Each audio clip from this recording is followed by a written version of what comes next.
오늘 결혼 그리고 이혼이라는 말씀 제목으로 함께 좀 생각해 보려고 합니다. 굉장히 좋아하시네. 다들 결혼할 나이가 되었기 때문에 그렇죠. 결혼과 이혼에 대한 가르침 오늘 주님이 말씀해 주셔요.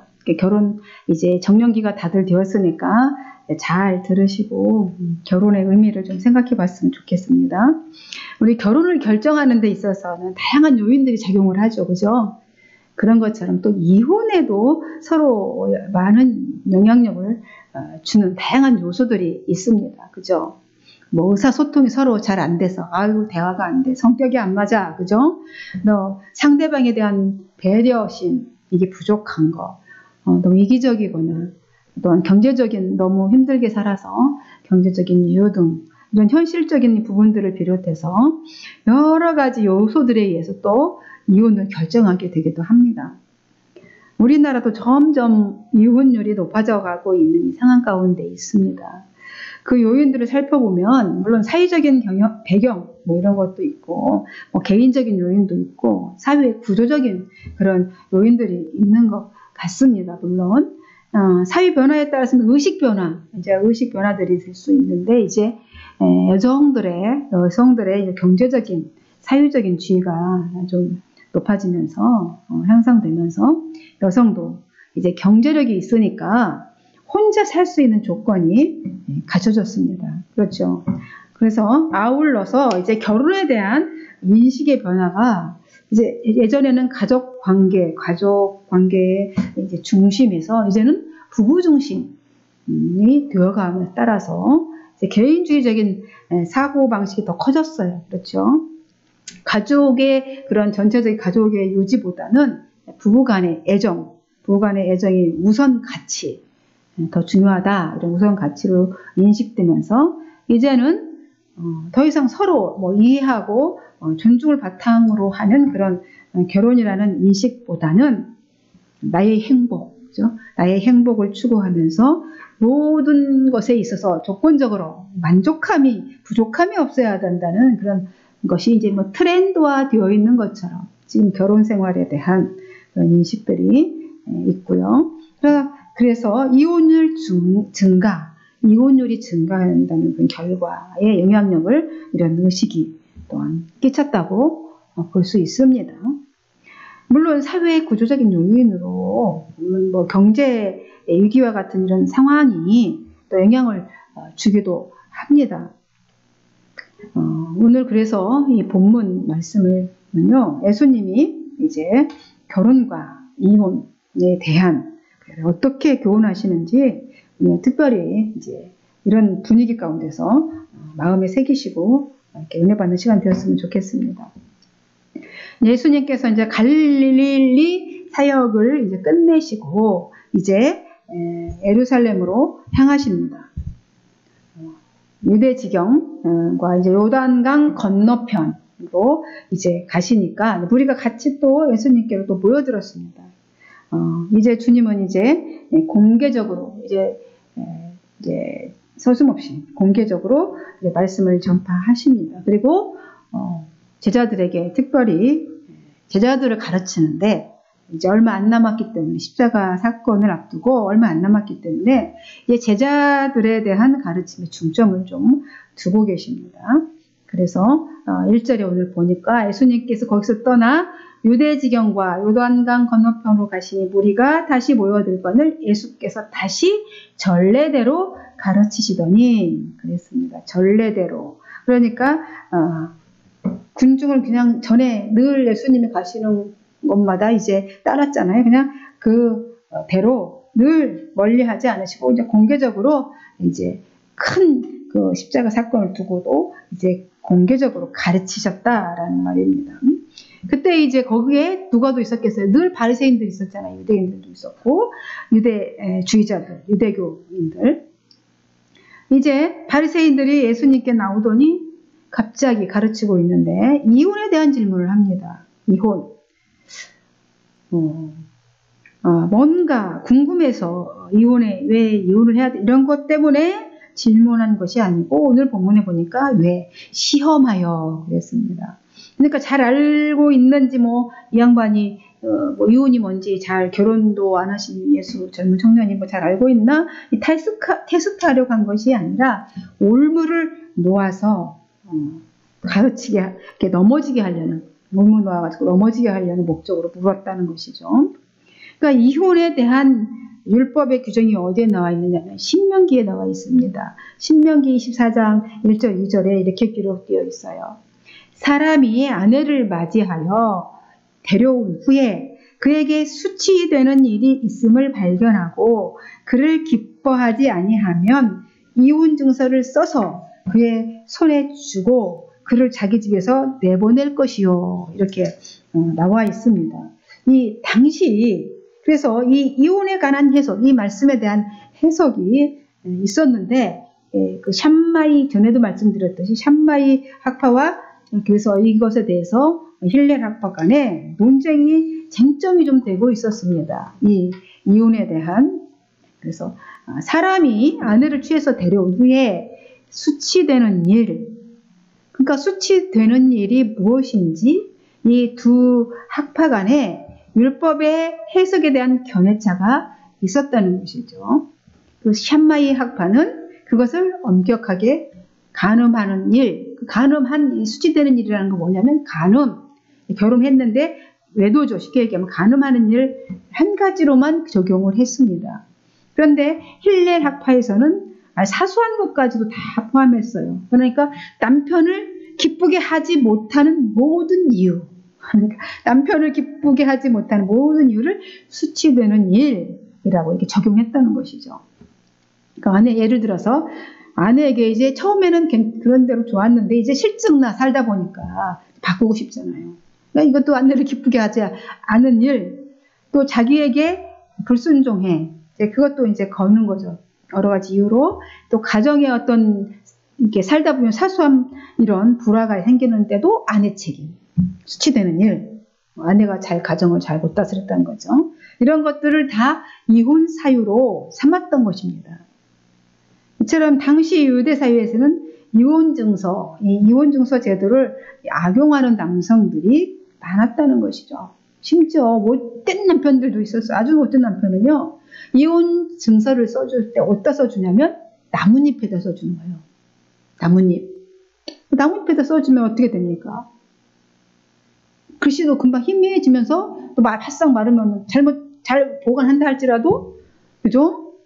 어떤 증거로서의 어떤 바스라지고 무슨 써주는 의미가 되겠습니까? 시간 지나면 아무 써준나 마나죠. 못된 남편인 거죠. 완전 철저히 아내의 인생을 밟은 거죠. 망친 거죠. 이혼 증서가 있을 때 이혼당한 여인은 진정한 자유를 누릴 수가 있어요. 이혼 증서만 있으면 다른 남자한테 시집 가도 되니까, 결혼해도 되니까. 그래, 왜냐하면 그 당시 사회적인 분위기가 여성이 일자리가 없어요. 결혼 이후에. 그러니까 그렇게 하는 거는 거의 죽이는 행위잖아요. 그래서 이혼 증서를 주라, 이렇게 율법에 아예 정해준 거예요. 왜냐하면 너무 악하니까. 이혼 증서를 이혼 당한 여인을 보호하기 위한 차원인 거죠. 바리새인들이 굳이 이혼에 대한 질문을 한 이유는 그래서 그런 일부 학적인 그런 질문이겠습니까? 아니죠. 오늘 고도의 술수로 지금 주님께 이렇게 묻고 있는 거예요. 아내를 버리는 것이 옳습니까? 이렇게 묻는 거죠. 지금 예수님께서 계신 곳은 유대지경 요단강 건너편 베레아 지역입니다. 근데 그것은 어디냐면 누가 관할하냐면 헤롯 안티파스가 관할하는 지역이죠. 근데 전에 그러니까 헤롯과 헤로디아의 그 잘못을 결혼에 대해서 세례 요한이 지적을 했죠. 비난했다가 땡강 죽임을 당했습니다. 그들은 예수님을 당연히 이제 그 질문한 이유가 있는 거죠. 그죠? 왜 하는지 속내가 보이잖아요. 세례 요한과 똑같이 이제 간음과 부정한 이혼에 대해 주님이 같은 아류잖아요. 자기네들이 판단할 때 세례 요한이나 예수님이랑 똑같은 메시지를 전하는 것 같으니까 부정한 이혼에 대한 규탄 내용의 답을 만약에 할 것을 계산한 거죠. 저도 그렇게 말하겠지. 이렇게 물으면 그렇게 대답할 거야. 그죠? 그러면 세례 요한과 같은 운명으로 몰고 갈 수 있다는 관계로 질문한 것이죠. 주님은 그 질문에 즉답을 역시 주님은 즉답을 하지 않으십니다. 되묻습니다. 예수님의 화법이에요. 항상 물으면 다시 너는 물으셔가지고 자기 내면의 문제의 핵심을 도출시키는 것이 항상 주님의 화법이세요. 대화 화법. 가만히 보시면 모세가 어떻게 너에게 명하더냐 이렇게 물으셔요. 되려 안 해버리는 것이 옳다고 생각합니까? 물었는데 되려 답변 안 하시고 율법은 뭐라고 하더냐 이렇게 묻는 거죠. 모세가 어떻게 말했느냐? 그러자 바리새인들은 이혼증서 써주라고 했습니다. 그래서 내보내래요. 그죠? 율법에는 이혼증서 써줘서 버리라고 했습니다. 이렇게 대답을 합니다. 그러니까 다시 말해서 이들의 그 말 속에는 이혼증서만 써주면 얼마든지 이혼할 수 있습니다. 그런 거죠. 이에 대해 주님은 이혼에 대한 것보다 더 근원적인 말씀으로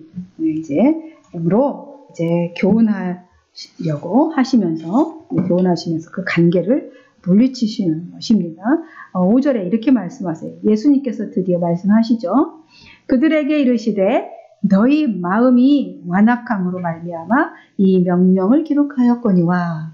그러니까 원래 주님은 이혼하는 것이 뜻이 아니라는 거죠. 너희들이 그따위로 너무 악하게 하기 때문에 이혼 증서 굳이 그렇게 할 거면 이혼 증서 써서 내보내라는 거잖아요.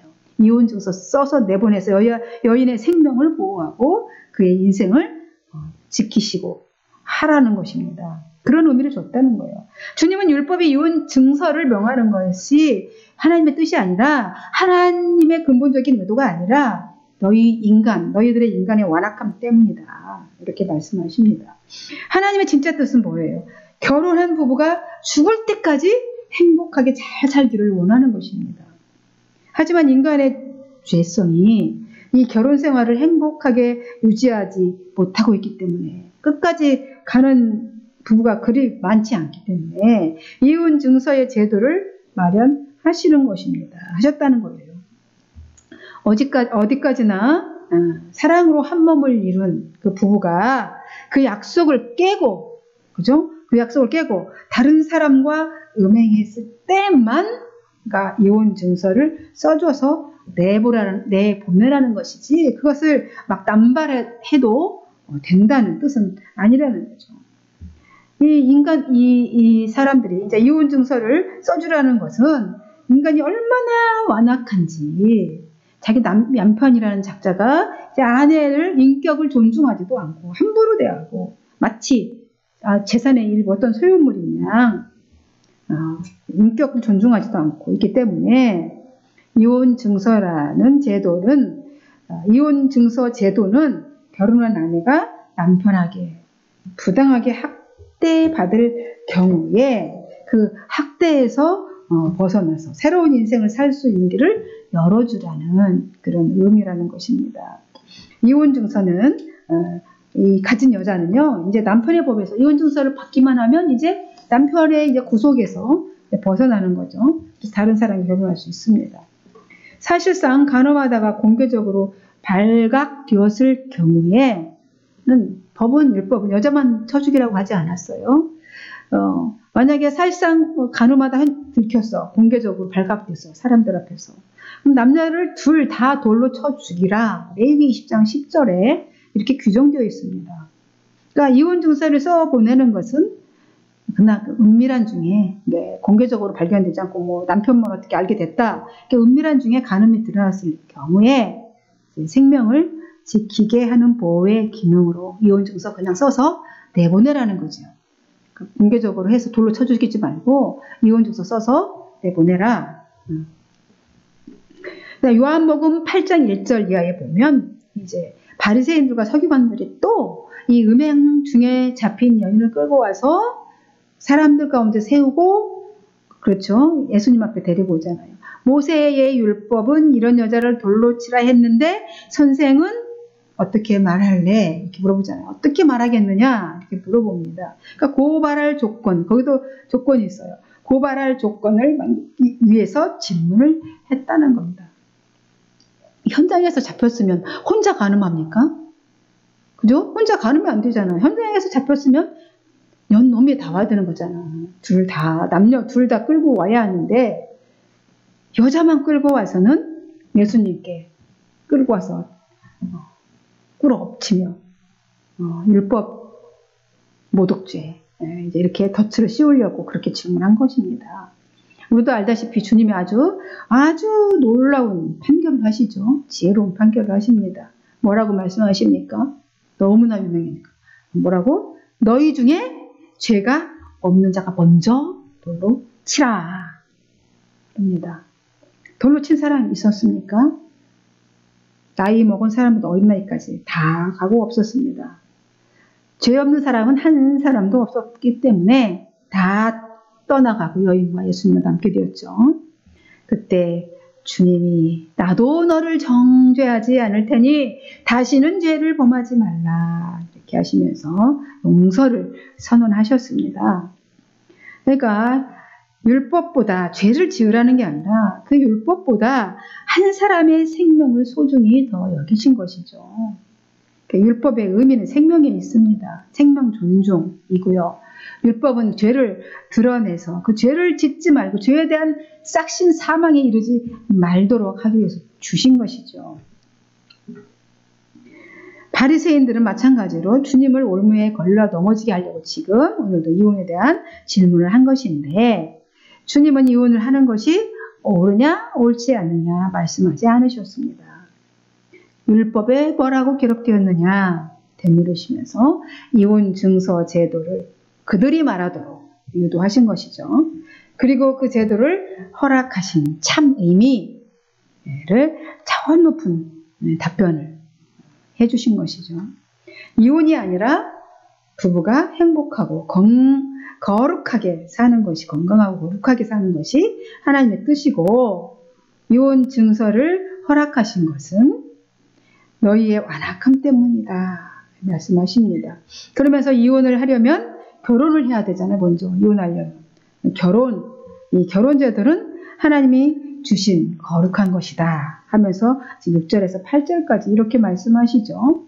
창조 때부터 사람을 남자와 여자로 지으셨으니 이러므로 사람이 그 부모를 떠나서 그 둘이 한 몸이 될지니라. 이러한즉 이제 둘이 아니요 한 몸이니 그러므로 하나님이 짝지어 주신 것을 사람이 나누지 못할지니라. 이렇게 말씀하십니다. 창조하실 때부터 하나님은 남자 여자를 지으시고 둘이 하나가 되도록 하셨다는 거죠. 따라서 결혼은 하나님께서 축복하신 신성한 제도라는 것입니다. 사람이 부모를 떠나서 두 사람이 한 몸을 이루고 가정이라는 공동체를 통해서 이제 개인의 행복과 또 안정, 평안 이런 걸 누리면서 건강도 유지하고 또 번성하고 이렇게 거룩을 이루는 신성한 그런 제도이라는 것입니다. 그러니까 하나님은 창조 때부터 이제 가정을 예배에 두신 것이다 라는 말씀이죠. 여자와 남자는 결혼을 통해서 한 몸이 되는 것이죠. 육체적으로 뿐만 아니라 이 결혼은 육체적인 것뿐만 아니라 영적으로도 하나가 되어야 합니다. 하나로 결합되어야 되는 것입니다. 만일 결혼을 육체적 결합만으로 생각을 한다면 많은 어려움을 겪게 되죠. 살다 보면 뭐 좋은 일만 있는 게 아니면 늘 예쁘고 늘 젊습니까? 좋은 일만 있는 게 아니죠. 여러 가지 그야말로 잡다한 문제들을 만나게 되는데, 육체는 이기적이기 때문이에요. 육신은 이기적이에요. 때문에 반드시 충돌이 있게 됩니다. 부부싸움을 이렇게 하는 내용들을 대부분에 보면 큰 문제 갖고 싸우지 않습니다. 큰 문제는 오히려 합해요. 잘 의논해서 잘 극복합니다. 어떤 집을 사야 되는 문제나 어떤 큰 것들이 어떤 집에 무한히 생기거나 이러면 같이 해서 잘 합니다. 근데 아주 사소한 것들 때문에 싸움을 해요. 가만히 보면. 그죠? 집에 말 한마디, 사소한 거 왜 그렇게 말해? 말투가 왜 그래? 이부터 시작해서 그게 막 커지죠. 그 다음에 왜 서랍 문을 꽉 닫아야지 안 닫아? 이것도 시작해서 왜 치약은 왜 밑에서부터 짜와야지 위에서부터 짜? 뭐 이런 거. 왜 기념일을 살다 보면 우리 잊어버릴 수 있는데 뭐 그것 섭섭하게 기념일 안 챙겨줬어. 남들은 다 챙겨주는데 뭐 등등. 뭐 이런 걸로 싸움이 시작돼가지고 결국은 막 법정까지도 가잖아요. 이게 막 발화가 돼서 막 예전 일까지 꺼내가지고 싸움을 막 키우죠. 이게 영적인 결합이 이루어지지 않으면 진정한 결합이 안 됩니다. 왜냐하면 결혼은 서로의 결핍을 도와주는 역할을 합니다. 그래서 돕는 배필이에요. 돕는 배필이 되어야 되는데 돕는 배필은 희생이 요구되는 겁니다. 내가 저 사람의 부족을 내가 채워줘야 된다는 그런 생각으로 결혼을 해야 되는 거죠. 나의 필요를 상대방에게서 채우려고 하기 때문에 다툼이 생기고 있는 거죠. 영적인 결합을 하게 되면요. 다툼이 물론 있게 되죠. 영적으로 육체적 결합을 했다 할지라도 다툼이 없겠습니까? 그러나 영적인 결합이 이루어지면 그 원인을 비록 다툼이 그 순간 못 참았어도 원인을 자신에게서 찾기 때문에 그렇죠. 자신에게서 찾으려고 하는 하나님이 내 안에 있어서 나를 들여다보게 되니까 곧바로 또 회복이 쉬워지기도 하고 회복이 됩니다. 그리고 하나님께서 한 남자와 한 여자 이렇게 구분해서 지으셨다는 것. 그것은 한 남자와 한 여자예요. 한 여자 한 여자가 아니고 한 남자 한 남자가 아니고 한 여자 한 남자 이렇게 구분해서 하나님이 지으셨다는 것은 이게 한 남자와 한 여자 일부 일처 한 남자 한 여자죠. 원칙으로 이 결혼이 이루어져야 한다는 의미입니다. 결혼을 통해서 사랑과 헌신과 배려 이 질서를 배우게 되는 것이죠. 시대를 불문하고 하나님께서는 가정을 통해서 그의 섭리를 이룩하셨어요. 그래서 따라서 가정은요. 교회와 함께 교회도 하나님 세우셨잖아요. 가정과 이 교회는 함께 하나님께서 세운 공동체로 하나님이 역사하신 하나님이 일하시는 거룩한 도구인 것입니다. 하나님 섬기겠다고 가정을 외면하는 것은 잘못된 것이죠. 가정도 하나님이 세우신 거룩한 도구입니다. 그래서 부부관계는 사람이 나눌 수 없다. 이렇게 주님이 말씀하고 계십니다. 그러니까 바리새인들에 대한 예수님의 답변을 짧게 정리하자면 이런 거죠. 아내에게 증서를 써 주어 내보내라고 한 것은 너희들이 아내를 함부로 대하고 인격적으로 대하지 않는 완악함 때문에 허락한 것이고 결혼은 하나님이 창조 때부터 제정한 신성한 것이다. 따라서 사람이 나눌 수 없다는 것입니다. 그래서 예수님은 이제 성경을 인용해서 율법을 바르게 해석해 주시고 또 하나님은 하나님의 그 창조 의미를 이제 말씀하십니다. 그러면서 남자와 여자 결혼의 제도의 창조 말씀하셔요. 그러자 이 바리새인들이 다 듣고서는 트집 잡을 수가 없어요. 예수님의 말씀에 이거 어디다 걸을 데가 없는 거예요. 좀 걸어서 올무를 넘어뜨리려는데 더 이상 반박을 못합니다. 그러자 듣고 있던 제자들도 놀랬겠죠. 함께 있었던 그 답변을 들고 이제 더 궁금해졌어요.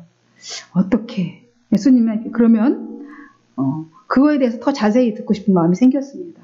그래서 다시 주님이 제자들과 함께 집에 더 들어가니까 제자들이 그 일에 지금 아까 말씀하셨던 그 이혼에 대한 그 문제에 대한 일에 다시 물어봅니다. 제자들이 다시. 그러면 주님 이렇게 다 물어봤겠죠. 어떨 때 이혼을 해야 됩니까? 이렇게 물어봤겠죠. 더 자세하게 말씀해 주십시오. 그러니까 예수님이 말씀해 주시죠. 누구든지 자기 아내를 버리고 다른 여자와 결혼하면 자기 아내에게 간음죄를 짓는 것이다. 이렇게 말합니다. 깜짝 놀랐죠. 당시 랍비의 그 가르침은 남자와 여자가 간음했을 경우 여자는 남편에게 간음죄를 짓는 여자가 간음하면 남편에게 간음죄를 짓는 죄야. 남편에게 죄가 되는 건데 남자는 자기 아내에게 간음죄로 적용되지 않는 거예요. 너무 불합리하죠? 완전 남자에게 유리한 해석을 랍비가 그렇게 내놓았어요. 그러니까 그런 자기네들이 그런 기득권을 가지고 함부로 대했던 거죠. 그러자 예수님께서 남자도 지금 이 말씀은 남자도 똑같은 인격체로서 동일하게 아내에게 간음죄가 있다. 이렇게 말씀하는 거예요. 깜짝 놀란 거죠. 아니, 우리가 배우기를 그렇게 안 배웠는데, 그죠? 간음죄가 있다. 말씀을 합니다. 아주 놀랍고 획기적인 말씀인 거죠. 그리고 또 12절에 보면 아내가 남편을 버리고 다른 데 시집가면 간음을 행한 것이라고 합니다. 아내가 남편을 버리는 일 없을 것 같잖아요. 그죠? 아내가 남편을 버리면 먹고 살기 힘들잖아요. 헬라인이나 근데 그 로마에 흔한 일이었어요. 헬라나 그 당시 로마인들 사이에서는 막 흔히 막 그런 결혼을 막 같이 하고 막 그랬어요. 그런데 드물게 이 유대인 그런 영향을 받아서 있었잖아요. 누가 있었죠? 대표적으로 아까 얘기했듯이 헤롯. 그죠? 아내가 헤로디아가 남편을 버리고 지금 다른 남자에게 남편의 형에게로 시집 갔잖아요. 헤롯 안티파스와 헤로디아. 이러므로 주님은 지금 이혼이나 간음죄에 대한 해석을 아주 분명하게 해주시는 거예요. 여자나 남자나 모두 윤리적 도덕적 책임이 있다는 겁니다. 여자만 있는 것이 아니라 결혼은 남녀의 일시적인 기쁨을 누리는 것이 아니라 하나님의 거룩하신 목적과 계획이 실현되는 그런 경건한 섭리에 있다는 겁니다. 요즘 이혼율이 거의 50%에 달한다고 인터넷 찾아보니까 그렇더라고요. 이혼율이 50%래요. 그러니까 어떻게 되는 거야? 두 쌍 중에 한 쌍 이혼하는 거죠. 사회적 분위기가 그래요. 그렇다고 우리도 똑같이 그러면 안 되겠죠. 결혼 생활에 문제가 생겼다고 해서 이혼이라는 방법으로 해결하려는 것은 결혼을 배우에 계획하신 그 하나님의 그 권위를 존중하지 않는 겁니다.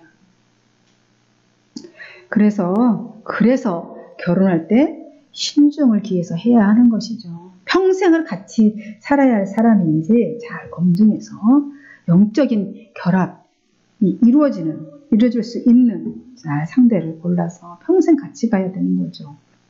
여러분, 이 땅에서의 결혼은 그래서 결혼을 굉장히 신성시했기 때문에 하나님께서 그런 표현을 쓰신 거잖아요. 신랑 대신 예수님. 결혼관계, 하나님과 우리 사이를 결혼관계로 비유를 하셨어요. 장차 우리는 결혼합니다. 누구랑? 연합이 돼 예수 그리스도. 장차 신랑 되시는 예수님과 신부인 교회, 내가 교회잖아요. 하나님이 거하는 성전 교회, 연합이 예표된 것이 결혼이에요. 이 땅에서의 결혼 생활입니다. 그래서 결혼 생활에서 가정 공동체 안에서 천국을 맛보아야 되는 겁니다. 그 안에 천국이 있어요. 그게 비밀이라고 했어요. 천국의 비밀이 우리 안에, 너희 안에 천국이 있다 그랬잖아요. 결혼 생활 안에 천국이 있습니다. 천국 맛봐야 되죠, 여러분? 한숨 쉬지 말고 천국을 맛보아야 되죠. 아름다운 결혼을 해서 천국을 맛보시기 바랍니다. 여러분 모두 행복한 결혼하시고요.